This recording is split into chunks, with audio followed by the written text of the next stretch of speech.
আজকে হাজব্যান্ডের ছুটির দিন আর হাজব্যান্ড সকাল থেকে খুবই আবদার করছিল একটু বিরিয়ানি খাবে। তো হাজব্যান্ড আবদার করেছে আর সেই আবদার রাখবো না, তাই কখনো হয় বলো তো। তো এখানে কিন্তু আমি বিরিয়ানির জন্য মাংসটাও এখানে রেডি করে নিয়েছিলাম আর আলুগুলোও কিন্তু সিদ্ধ করে সুন্দর করে এখানে ভাজা করে নিয়েছি।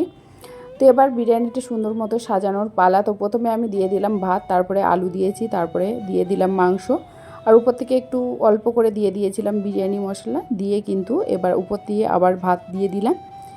দিয়ে এবার যে মাংস ঝোলটা বাদ বাকি ছিল সেগুলোও কিন্তু আমি উপর দিয়ে দিয়ে দিয়েছি। এখানে কিন্তু দুধের সঙ্গে আমি কেওড়া জল গোলাপ জল মিশিয়ে রেখেছিলাম, সেটাও দিয়ে দিলাম। দিয়ে দিচ্ছি বেরেস্তা, আর উপর দিয়ে দিয়ে দিলাম একটু বিরিয়ানি মশলা, আর এখানে দিয়ে দিচ্ছি ঘি। তারপরে দেবো অল্প একটু বিরিয়ানি ফ্লেভার। তো এই যে মোটামুটি রেডি করা হয়ে গেছে। এবার কিন্তু কিছুক্ষণের জন্য আমি ঢাকা দিয়ে কিছুক্ষণের জন্য দমে বসিয়ে দিয়েছিলাম। এবার বিরিয়ানিটা কিন্তু খাওয়ার পালা। তো তোমাদের দেখাবো কতটা সুন্দর হয়েছে। দেখো এখানে বিরিয়ানিটা কতটা ঝরঝরা হয়েছে, দেখতে যতটা লোভনীয় হয়েছে, খেতেও কিন্তু অসাধারণ টেস্ট হয়েছে।